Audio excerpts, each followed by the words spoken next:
Sabe aquela impressão de que, enquanto a gente olha para um lado, o grande dinheiro está se movendo silenciosamente em outra direção? Pois é exatamente sobre um desses movimentos que a gente vai falar hoje. Um movimento monumental que aconteceu quase sem ninguém perceber, executado pela maior gestora de ativos do planeta. Vamos mergulhar nos dados por trás dessa gigantesca rotação de capital. E olha, isso aqui não foi um anúncio na TV, não teve debate, nada disso. Foi uma mudança tectônica que aconteceu bem debaixo do nosso nariz. Uma transferência de riqueza que, na real, a maioria das pessoas só vai perceber quando a oportunidade já tiver passado. O número por si só já é de cair o queixo. A gente está falando de 2 trilhões de dólares. Esse é o volume de capital que foi realocado para fora dos Estados Unidos.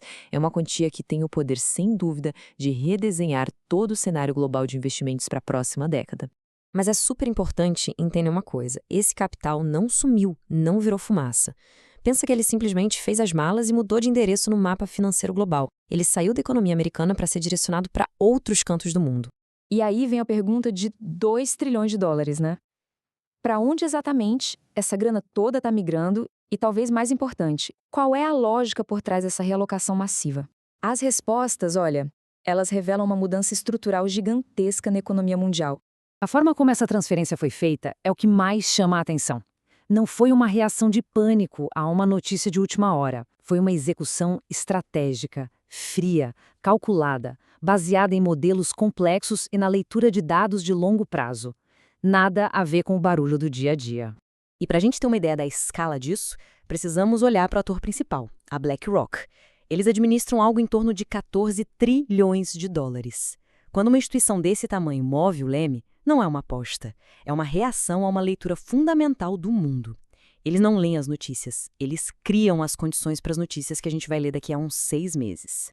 Certo, então, por que essa mudança está acontecendo justo agora? Vamos tentar desvendar a lógica do capital institucional, o famoso dinheiro inteligente, e entender o que está levando ele a procurar novos horizontes. Existe uma lei quase física no mercado. O capital não tem pátria, não tem ideologia. Pensa nele como água. Ele sempre vai buscar o caminho mais fácil, com a menor resistência, para poder crescer mais. Durante a última década, esse caminho era os Estados Unidos. Mas agora, parece que a gravidade econômica mudou de lugar. E aqui está a diferença crucial. O investidor de varejo, a pessoa física, reage às manchetes, é movido por medo, por ganância.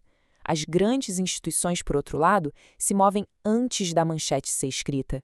Elas compram na incerteza porque sabem que o lucro de verdade é feito antes que a tendência vire algo óbvio para todo mundo.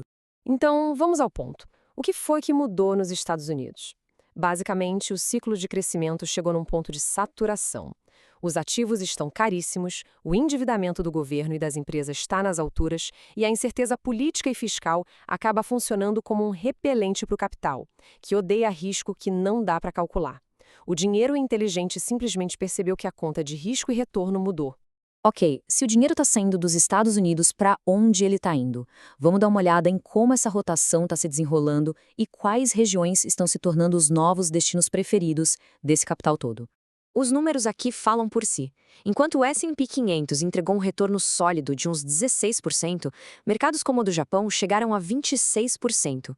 E mercado global, se a gente tirar os Estados Unidos da conta, beirou os 34%. Isso é o famoso custo de oportunidade.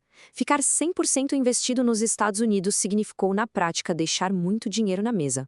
Mas como é que as instituições investem nesses mercados sem ficar tentando adivinhar qual país vai ser o campeão? A resposta é bem simples. Ao invés de ficar procurando a agulha no palheiro, ou seja, a empresa ou o país perfeito, a estratégia é comprar o palheiro inteiro. Eles fazem isso usando veículos de investimento passivos, como os ETFs. E os dois principais palheiros são bem fascinantes. De um lado, os mercados emergentes. Pensa aí, demografia jovem que impulsiona o consumo, uma classe média que não para de crescer e um ciclo de expansão que está só no começo. Do outro lado, um Japão totalmente renovado, com reformas que estão forçando as empresas a focar no lucro e um iene fraco que turbina as exportações. Entender a matemática é uma parte da história, mas a psicologia, por trás dessas rotações, é tão importante quanto. Para mover trilhões de dólares, as instituições precisam de liquidez, e muitas vezes essa liquidez vem de um jogo psicológico muito bem orquestrado. Existe um padrão que parece até um ritual. Soltam uma notícia alarmante na sexta-noite, com os mercados já fechados. A ansiedade vai cozinhando por 48 horas. Na segunda de manhã, o varejo vende em pânico, derrubando os preços. E adivinha quem tá lá para comprar esses ativos com desconto? As mesmas instituições. É quase um teatro, montado para extrair valor da impaciência. E isso nos leva a uma verdade fundamental dos investimentos. Aquela sensação de segurança, de certeza que a maioria dos investidores busca, ela só aparece quando os grandes retornos já foram realizados. Esperar o céu ficar azul e todo mundo concordar que é seguro investir é quase sempre a receita para comprar no topo. O lucro real é feito na incerteza. Mas além dessa rotação geográfica, tem outra mudança estrutural acontecendo mais nas sombras. Um movimento de ativos de papel que são baseados em promessas para ativos reais, tangíveis, do mundo físico. Uma mudança de regra que parece super técnica, mas que é explosiva, aconteceu. As normas de Basileia III reclassificaram o ouro físico. Traduzindo, para os maiores bancos do mundo, ouro agora é contado como se fosse dinheiro vivo, 100% livre de risco. Isso, na prática, cria uma demanda estrutural por ouro vinda do coração do próprio sistema bancário. E por que isso é tão importante? Porque o sistema está desesperadamente buscando se proteger do risco de contraparte, que é basicamente o risco de a outra parte não cumprir o acordo. Com as dívidas dos governos em níveis recordes, a confiança em ativos de papel está diminuindo. O ouro, por definição, não tem esse risco. Ele não é a dívida de ninguém. E essa busca por coisas reais vai muito além do ouro. A gente está falando de energia, agricultura, metais. O dinheiro inteligente está se posicionando na base da pirâmide econômica, em coisas que simplesmente não dá para imprimir. Dá para adiar a compra de um celular novo, mas não dá para adiar o consumo de energia ou de comida. A demanda é inelástica, e essa é a proteção definitiva. Então, no final dessa análise, a questão que fica é a seguinte: a rotação global de capital é um fato. A mudança para ativos reais é uma realidade. O dinheiro inteligente já fez o seu movimento.